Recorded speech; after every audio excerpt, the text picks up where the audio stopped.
First off is you have to think about what makes you different. How do you stand out in the crowd? How are you the tallest person in the group? And then once you have that idea and that dream, that passion, then you have to follow through with that. And you guys say, not only do I have this idea, but again, what are the steps I need to accomplish in order to be unique, be different, to be sustainable, be successful? And once you think through those steps and potential pitfalls and hurdles, then have that dedication and that tenacity to take that leap.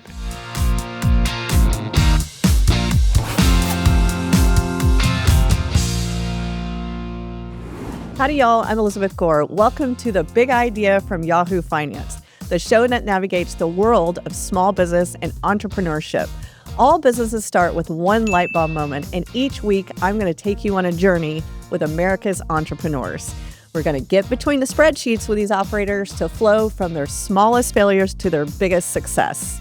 As the co-founder of small business funding platform Hello Alice, it has always been my mission to help ensure entrepreneurs have the tools they need to live the American dream. So let's cowboy up. Today, our big idea question is, how do you build a business in a struggling industry? Today's industry is my favorite, wine. I am blessed to live in Sonoma County and be surrounded by the world's greatest wines. Joining me today to talk about this is my great friend, Dustin Vallette, who's going to share his story and why he's betting on a comeback in the wine industry.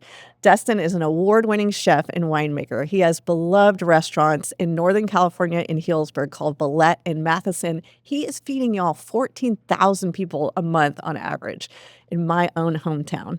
And he hosts one of the fastest growing wine labels in the country, Valette Wines. There is no one better to answer our big idea question on how do you build a business in a struggling industry. Let's talk to Dustin Valette.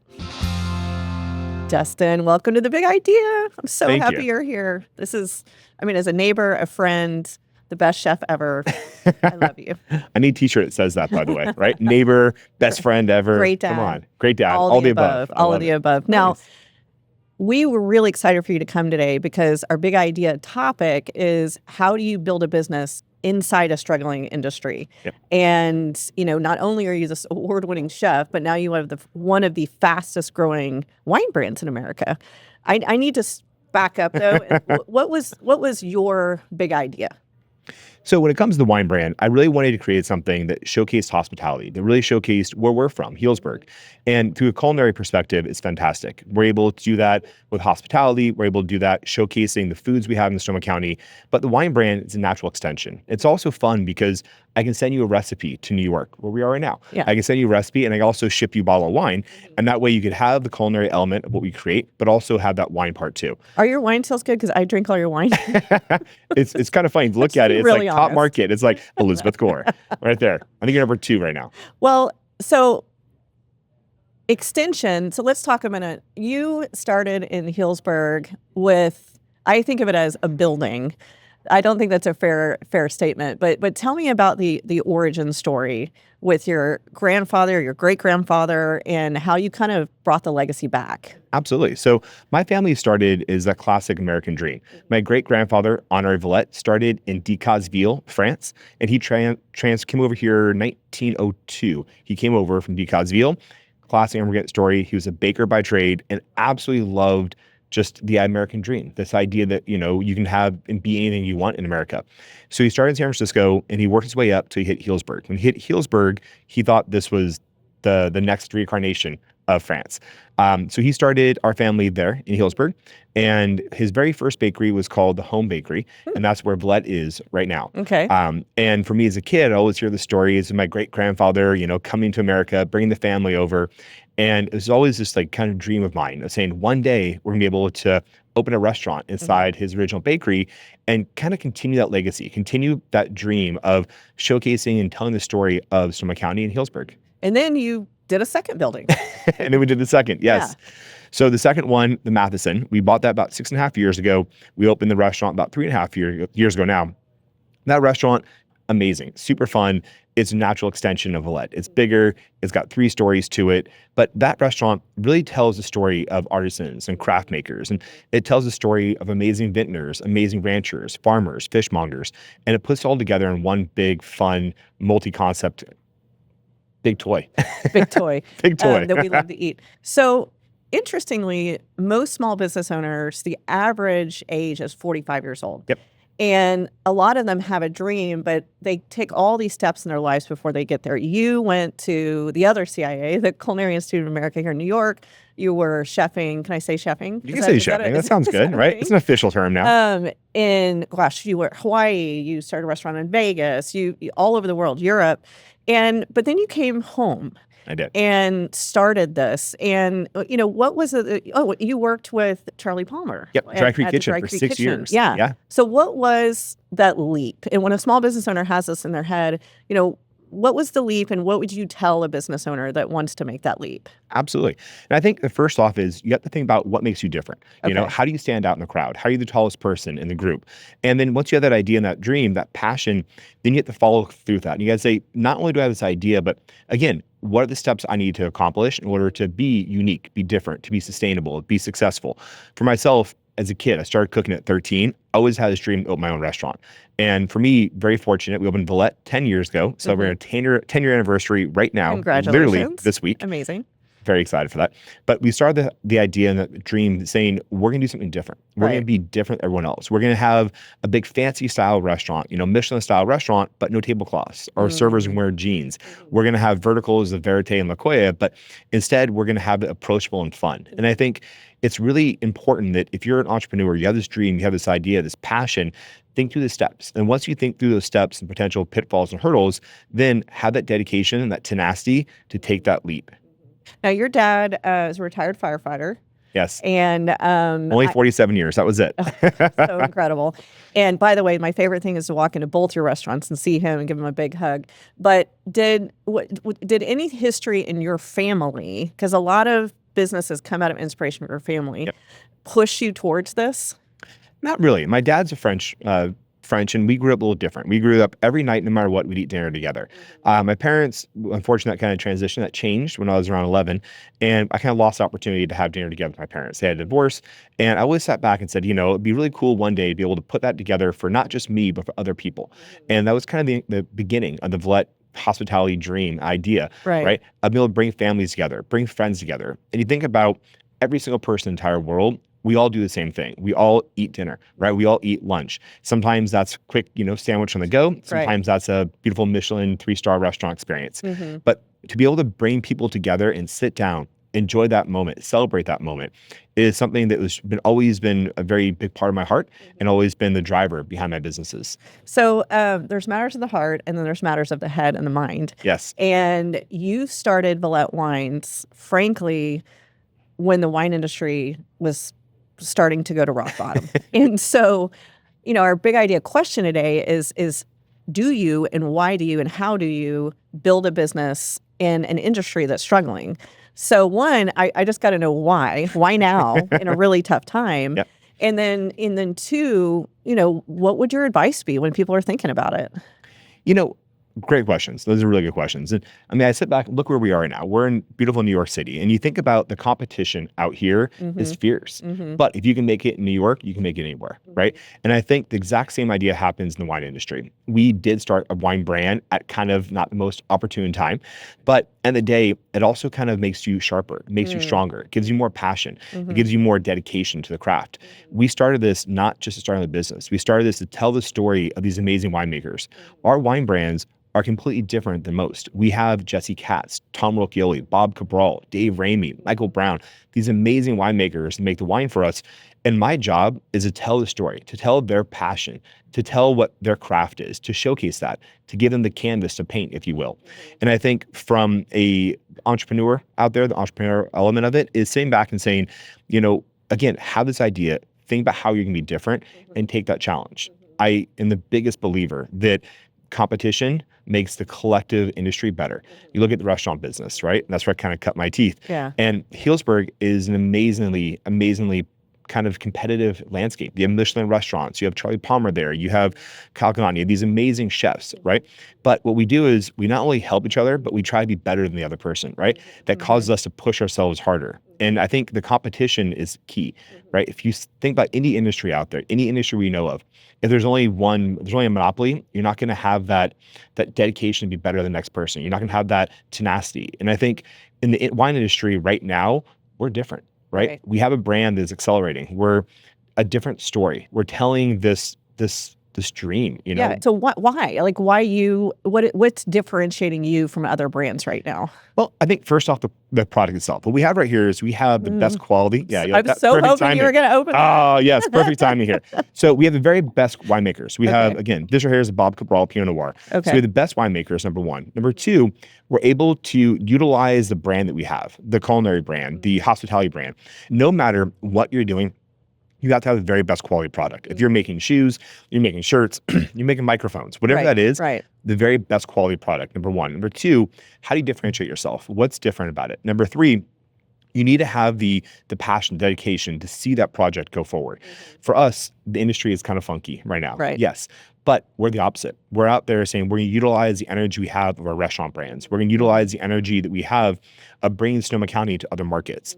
Just, earlier on the year, I was out there at charity fundraising events, helping out raise money for kids and those in need. But more importantly, telling the story of who we are, telling the story of Sonoma County, telling that story of how you can be transported back to the old world of Europe, sitting there having a glass of wine with that prosciutto and that charcuterie, and really kind of reliving that moment. Dustin, if you could just hold that thought for 1 second, we got to do a quick break, and we'll be right back.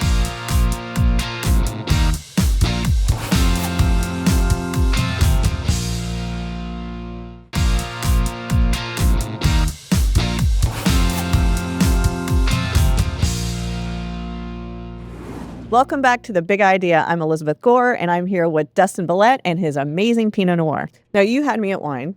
But you stopped paying attention. You're like, that's no, I was like, what? I'm sorry. So our kids go to school together. We see each other almost every morning at drop-off. And I think our number one topic when we see each other is always financing, money. Yeah. So, okay, I have a great idea. I'm going to go into a struggling industry, but what banker or what lender is going to say, absolutely, I'm going to cut you a check for your small business while this market is in the toilet?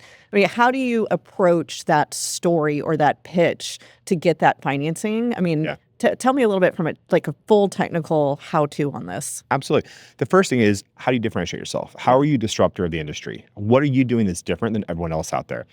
For us, our brand's different. We said we're going to work with the very best winemakers. We're going to have 100-point winemakers who are the leaders, the icons of this industry. Then we're going to combine that with our ability to create food around that. Then we're going to have these amazing winemakers make this quality product, but through a chef's eyes. When we sit back with Jesse, we start in the vineyard. It's me and him walking the vineyards in Napa and saying, here's the style Cabernet we want to make. And then it's us in the winery together saying, here's how we want to approach the tannin levels or the structure of the wine. It's utilizing his craft, his expertise, his artisan approach, how to make the most amazing wine through the eyes of a chef, and then really getting that to be different than everyone else out there. From a bank perspective, we're disruptors, right? Yeah. And that's what this should be focused on right now is if you're an entrepreneur, you have a dream, you have this vision, how are you disrupt the industry? How are you going to be different than everyone else in the world? And once you can find that, that really is magic sauce. So your advice per se is I'm walking in, whether it's a venture capital firm or a banker or even a business partner, and is no matter what's going on in the industry, set yourself apart, differentiate, and say, this is why I'm going to scale and make you money, essentially. Is that a fair statement? 100%. Okay. And then we dedicated that, have those micro steps built into it. For us, we said, here's the benchmarks. Here's our goals to make sure that we're achieving what our overall vision is. Got it. And for us, we were able to, within, a couple of years, have a 100-point Cabernet, which is unheard of in the industry. That is unheard of. There's not a whole lot of those out there. Yeah. We're able to. I'm drinking them all. But we're able to get out there and really, again, separate ourselves from everyone else. And I think that is, again, goes back to that passion you have, that dedication, and more importantly, thinking all those steps through, making sure you're being very, very judicious to make sure you have those steps planned and that you're hitting those benchmarks. So on our show, we love talking about the dirty unicorn, which is our term for your biggest business mistake. Yes. And I'm curious, what is Dustin Vallette's dirty unicorn? Well, that's a good one. Dirty unicorn. I think probably, I would say time management, right? And that sounds interesting, but time management is when you sit there, you get distracted, right? You're playing on Instagram, you're over there, you're flipping on TV. It's time management and really losing the efficiency. So I think my biggest mistake I have is sometimes I get caught up in the granularity, right? You get caught up on, what kind of cork we should use, or, you sit back, getting really, analytical over how exactly you're doing your signature for the wine label. Right. And I think you need to sit back and give yourself those steps of saying, I can allocate free thought, white space, white noise. for a certain point in time, but then I got to come back and focus. Yeah, right? because you have what, 7 businesses, hundreds of employees, Yes. brands, and then you yourself are a brand. And so, and I agree. I mean, time management, I think is the toughest thing for any business owner, because time is your toughest commodity, right? Absolutely So true. I think that's very fair. Now, since your dirty unicorn is time management, Yes. I think the best teachers are the ones who are learning. What is your advice on time management to small business owners? You know, we start off even in the culinary industry. As a chef, you find out how to cut little seconds out of your day, right? And as a business owner, I'm doing the same thing. So a lot of that is using AI, right? It's a huge part of my day. Really? It really is, How? especially when it comes to like calendars, when it comes to booking meetings, when it Okay. comes to really being more efficient in the day itself and maximizing those seconds. The next part about Wait a time minute. management. A quick secret I remember that Yes. you and I both have that I'm going to Yes. tell America right now is we both have had fake assistants in our past. I will not confirm nor deny that. Come on. Potentially, It just maybe, makes yes. you seem a bigger business when you get started. It's like, this is I can't remember mine's name. I think her name was Anna. So I love anyways, it. keep going. AI. So AI is fantastic, right? It helps you manage your time. Yeah. It also keeps you on focus, right? Okay. So I work on a whole day where I take 15-minute increments. So I'll focus on one business for 15 minutes and that's it. 15. 15 minutes. That's all I have. So I'll go 15 minutes for the Matheson, 15 minutes for Valette Wines, 15 Okay. minutes for Valette. What it does is it makes me condense my thought process. It makes me condense my projects for 15 minutes. Wow. In my industry, what I do, I feel that nothing should take more than 15 minutes, right? In an increment. If you sit there and you stare at an Excel spreadsheet, you're forecasting budgets for 2 hours, how efficient are you with your time in that 2 Okay. hours? So to me, 15-minute increments. Also, I have ADD pretty bad, so I use that to my advantage. So I'll focus on something for 15 minutes. I'll take a literal 60-second, 1-minute break, and then I'll go back to the next subject. Got And it. what it does for me is allows me to have a beginning, middle, and end. Do you and lets my have a mind wrap it timer? up. Like, I have to even get more granular. 100%. Really? It's a real story. So I have Wow. split screens. I used to do triple screens, but now I have a split screen on my Okay. computer in my office. And I'll run literally a timer when I start a project and I'll go 15 minutes. And it lets me, my mind, know that I have 5 minutes to start the project, 5 minutes to kind of be working through the main elements of it. But then the last 5 minutes gives me the ability to break that down and wrap it up, go on to the next moment. I am fascinated. I've known you all these years. I had no idea. Absolutely. That is great advice. But so much what you're doing is use something to your advantage, right? Use, again, ADD. Use Right. that to your advantage. Right. And saying, okay, you said I'm before going it's to a get superpower for you. It 100% Yeah. is. If you Yeah. sit back, and I remember a stat said 87% of all successful entrepreneurs and CEOs have ADD. Right. So 87%. It's Right. crazy. That's almost 100%. It's massive, right? Wow. And you think about it, we do, right? But allows us, if you use it correctly, to focus on something, right? Get the most amount of efficiency out of that and move on to the next subject. Incredible. Well, wait a minute. You just said time management. Yeah, you just made a huge commitment to the V Foundation. Tell me about that real quick. We did. But that's the thing. You Which gotta is find gonna what be you're more time, passionate. by Yes, the way. a lot more time. Yeah. So the V Foundation, Jimmy Valvano Foundation, is for cancer research. And I love their slogan, right? Their slogan is they're trying to work themselves out of a job. Yeah. And I think that to me is the best part. Cancer touches everybody out there. So Valette Wines did a partnership with the V Foundation, with the Hughes Family Fire Foundation. And we are able to donate 10% of our gross sales to the V Foundation. Which Amazing. It's a very big passion, not only mine, but something that affects all of us. And be able to focus that into firefighters, first responders, those who put their lives on the line day in, day out to help people they never met. It's just inspiring. That's awesome. That is, well, thank you to you and your wife. You both are badasses. So I want to go back to the big idea question today. Yes. So if you are sitting across from a small business owner and they say, Dustin, what's your best advice for entering an industry that's struggling? What are you going to say? Analyze it. Analyze how you can be different. Analyze how you're going to separate yourselves from all the other people out there. Separate yourself from the other noise out there. And that could be in the culinary industry, that could be in the wine industry, it could be in the cup making industry, whatever that is. But understand what makes you different. Understand your core values and how you're going to excel different than your competition. Once you understand that, then again, be passionate and be dedicated to that vision, right? Don't lose sight of what that vision was. What started you in the industry, and again, how you're going to accelerate above and beyond and quicker than all your other competition. And is it fair to say that you have to have a little bit of patient capital too? I mean, it's not going to happen overnight. Absolutely not, right? Whatever you do is not going to happen instantaneously. We might want it to, but never will. Right. Think about any big brand that we know of, Apple, anyone out there, right? Think about all those trial and tribulations they had. Think about the steps forward, but also steps back. And think about how important it is that they learned from those mistakes, right? But they kept pushing. They kept pushing the envelope. They kept pushing forward to really be the innovators, the leaders of the industry. So, is there a time to say no to enter a struggling industry? I think maybe it depends, you know. Do you I ever don't say know. no to No, we don't say anything? no. Of Yeah. course not, right? You always got to push forward, right? This is a terrible question for Yes. you. But no, I mean, you sit back and think about like, you know, maybe there is, maybe it's, you know, analyzing that industry first, but you sit back and think about what we do, right? In the food and wine business. Food and wines can be here forever. Wine will always be here. There's no one that sits back and says, Thank hey, the Lord. exactly. We might all enjoy a vodka soda, but you're not going Right. to sit back and say, oh, this beautiful prime New York pairs beautifully with a vodka soda. No, it's you're thinking about beautiful Cabernet. Yeah. And I think wine is so just unique because it tells a story. You know, the wine we're having right here is a 2021 Pinot Noir from Sonoma County, but it tells the story of the terroir. It tells a snapshot of that day, that year when it was harvested.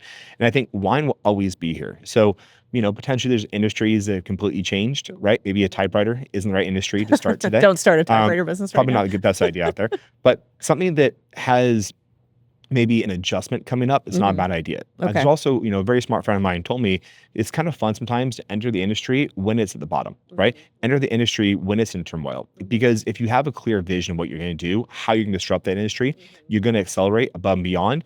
And when the industry turns around, you'll be the forefront. You'll be the leader of it. Right. Do you have a favorite wine? Oh my God, of course. It's like your favorite kid. Who's your favorite kid? Oh, I'm not telling you. Same thing about the Never, wine. No way. Come never. on. You always have a favorite wine. But I mean, think again, is that time of the year, you know, if it's Yeah. the middle of winter when Yeah. it's cold outside, big Cabernet is fantastic, right? If it's summertime and it's beautiful and you just pick a fresh tomato off the vine, a nice little Sauvignon Blanc is absolutely stunning. So it really depends on the favorite varietal, also favorite vintner and the time of the year. It's really hard. Well, Dustin, thank you for feeding me, feeding my family. Of course. You showed up at my home right after surgery once with like a 5-star meal. That's just who you are, and it's why you're successful. At the end of each episode, I like to give a shout out to a small business who's doing amazing work.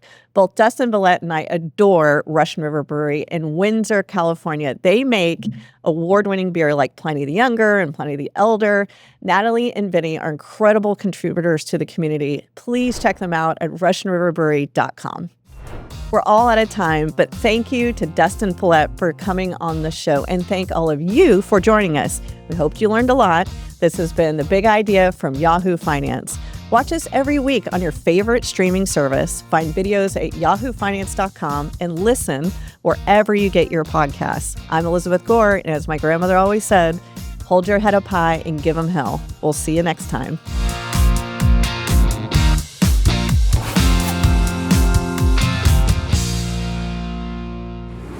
This content was not intended to be financial advice and should not be used as a substitute for professional financial services.